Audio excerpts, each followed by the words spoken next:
इस मूवी के स्टार्ट में दिखाया जाता है कि अथीना-1 सैटेलाइट पर कुछ साइंटिस्ट चूहे पर एक्सपेरिमेंट कर रहे होते हैं। तो इस एक्सपेरिमेंट से वो छोटा सा चूहा मॉन्स्टर बन जाता है और इस सैटेलाइट पर मौजूद तमाम मेंबर्स को मार देता है।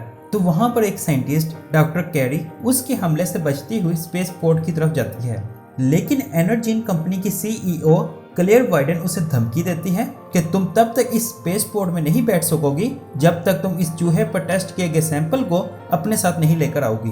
तो मजबूरी के तहत डॉक्टर कैरी इस सैंपल को अपने साथ जमीन पर लेकर आ रही होती है कि प्रेशर की वजह से स्पेस पोर्ट का शीशा टूट जाता है और डॉक्टर कैरी का स्पेस पोर्ट तबाह हो जाता है और वो मर जाती है। इसके बाद इस सैंपल के 3 कैनिस्टर्स यूनाइटेड स्टेट्स में मुख्तलिफ जगह फैल जाते हैं। दूसरी तरफ सैन डियागो में एक प्राइमेटोलॉजिस्ट डेविस ओक्वाय अपने 2 स्टूडेंट्स के साथ गोरिल्लास के पिंजरे में जाता है। डेविस गोरिल्लास के साथ इशारों में बातें करना जानता था। इतने में वहाँ एल्बिनो गोरिल्ला भी आ जाता है जिसका नाम जॉर्ज होता है। जॉर्ज को देखकर कॉनर डर जाता है और वो वहाँ से भाग जाता है। तो वहाँ पर मौजूद एक और गोरिल्ला पावो उसके पीछे भागता है, लेकिन जॉर्ज कॉनर की जान बचा लेता है। कॉनर को डरा हुआ देखकर जॉर्ज बहुत खुश होता है।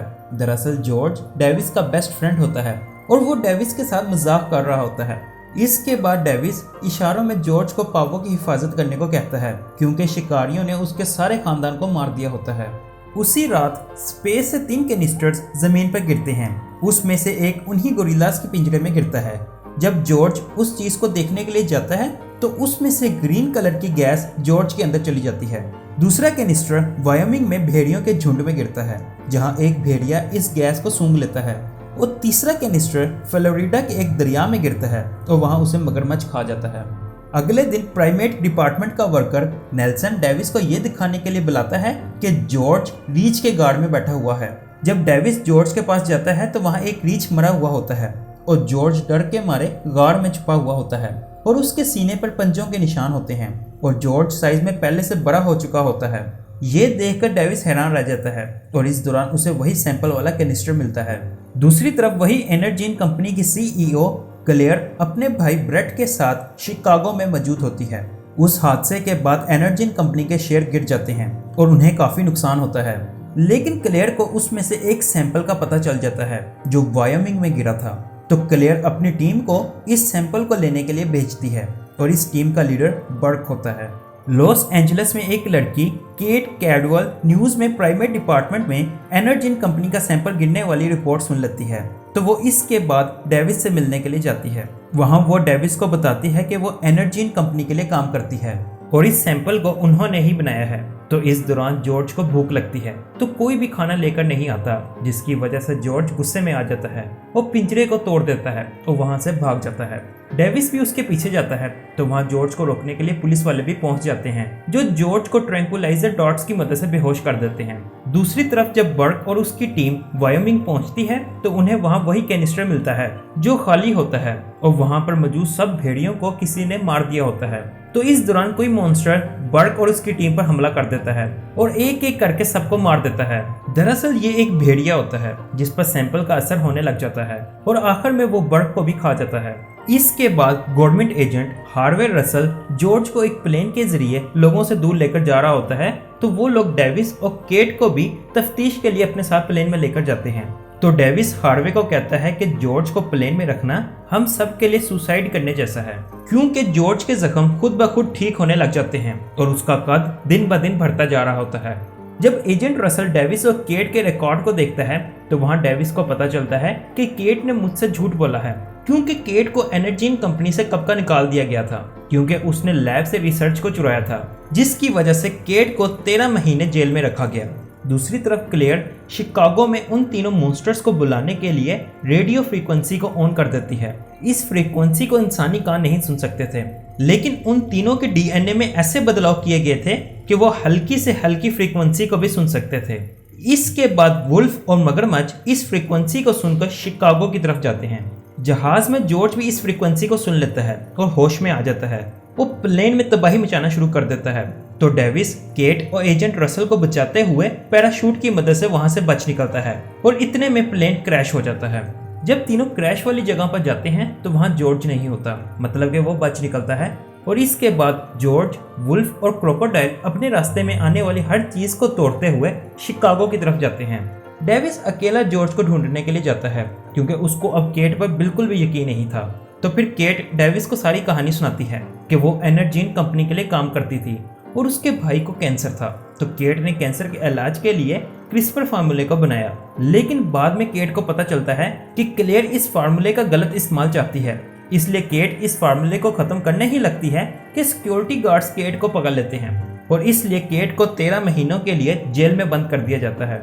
इस दौरान केट के भाई की मौत हो जाती है और अब केट क्लेयर से बदला लेना चाहती थी। इसके बाद डेविस केट को जॉर्ज के बारे में बताता है कि जब जॉर्ज छोटा था तो शिकारियों ने उसकी मां को मार दिया और उसके हाथों को अस्त्र बनाने के लिए काट दिया था। तो इतने में मैं और मेरी टीम वहां पहुंच जाती है और हम छोटे जॉर्ज को अपने साथ ले आते हैं और वहां पर मौजूद तमाम शिकारियों को मार देते हैं। इसके बाद एजेंट रसल मदद के लिए हेलीकॉप्टर मंगवाता है और फिर तीनों हेलीकॉप्टर के जरिए मिलिट्री बेस में जाते हैं, जहां उनकी मुलाकात कर्नल ब्लेक से होती है। तो कर्नल डेविस और केट को पकड़ लेता है, लेकिन एजेंट रसल उनकी मदद करता है और उन्हें हेलीकॉप्टर देकर शिकागो की तरफ भिजवा देता है। दूसरी तरफ कर्नल ब्लेक शिकागो शहर को खाली करवाने का ऑर्डर देता है और उन मॉन्स्टर्स पर हर तरह के हथियार इस्तेमाल करने को कहता है।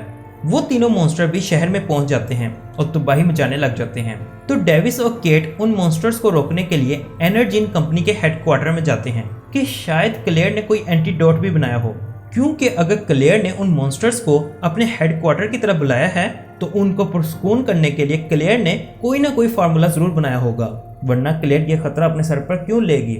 इसलिए डेविस और केट एनर्जीन कंपनी के हेडक्वार्टर में जाते हैं। तो क्लेयर और उसका भाई ब्रेट उन मॉन्स्टर्स के आने से पहले हेडक्वार्टर से निकलने ही लगते हैं कि क्लेयर सीसीटीवी के जरिए केट और डेविस को लैब में असेस करते हुए देख लेती है। इस दौरान केट को एंटीडोट मिल जाता है तो क्लेयर और उसका भाई ब्रेट वहां आ जाते हैं। क्लेयर केट से एंटीडोट ले लेती है और डेविस को गोली मार देती है।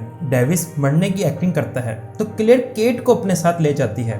इस दौरान वो तीनों मॉन्स्टर्स भी हेडक्वार्टर्स तक पहुंच जाते हैं। उनके हेलीकॉप्टर में बैठने से पहले ही जॉर्ज छत पर पहुंच जाता है और हेलीकॉप्टर को तबाह कर देता है। जॉर्ज को देखकर ब्रेट वहां से भाग जाता है और डेविस केट की मदद के लिए छत पर आता है। डेविस केट को एंटीडोट ढूंढने के लिए कहता है तो केट डेविस को बताती है कि एक एंटीडोट मेरे पास ही है। तो केट बड़ी चालाकी से उस एंटीडोट को क्लेयर के पर्स में डाल देती है और डेविस जॉर्ज को आवाज देकर अपनी तरफ बुलाता है और फिर जॉर्ज क्लेयर को एंटीडोट्स में खा जाता है, जिस वजह से जॉर्ज पर उस सैंपल का असर खत्म होने लग जाता है। दूसरी तरफ ब्रेट भी जब उस हेडक्वार्टर से बाहर जाने लगता है तो वो इस बिल्डिंग के मलबे के नीचे आकर मर जाता है। रेडियो फ्रीक्वेंसी टावर को तबाह करने के बाद तीनों मॉन्स्टर्स आपस में लड़ पड़ते हैं, लेकिन जॉर्ज अपने होश में आ चुका होता है और डेविस से फिर से इशारों में बातें करने लग पड़ता है। इसके बाद डेविस और जॉर्ज दोनों मिलकर वुल्फ और क्रोकोडाइल से लड़ते हैं और केट बमबारी को रुकवाने के लिए एजेंट रसल से मिलती है, जो उन दोनों की मदद के लिए शिकागो पहुंच गया होता है। एजेंट रसल कर्नल ब्लेक को शिकागो शहर पर बम गिराने से मना करता है। तो जब कर्नल ड्रोन कैमरास के जरिए देखता है कि जॉर्ज और डेविस लोगों को बचाने के लिए क्रोकोडाइल से लड़ रहे हैं तो कर्नल बमबारी को रोकने का ऑर्डर दे देता है। दूसरी तरफ जॉर्ज क्रोकोडाइल और वुल्फ को मार देता है और इस लड़ाई में जॉर्ज बहुत ज्यादा जख्मी हो जाता है और आखिरकार मर जाता है। डेविस को यह देखकर बहुत दुख होता है और इस दौरान डेविस को शक पड़ता है कि जॉर्ज जिंदा है। वो वाकई में जॉर्ज जिंदा होता है और वो सिर्फ डेविस के साथ मजाक कर रहा होता है और इस तरह डेविस और जॉर्ज दोनों मिलकर शिकागो शहर को बचा लेते हैं और यहीं ये मूवी खत्म हो जाती है।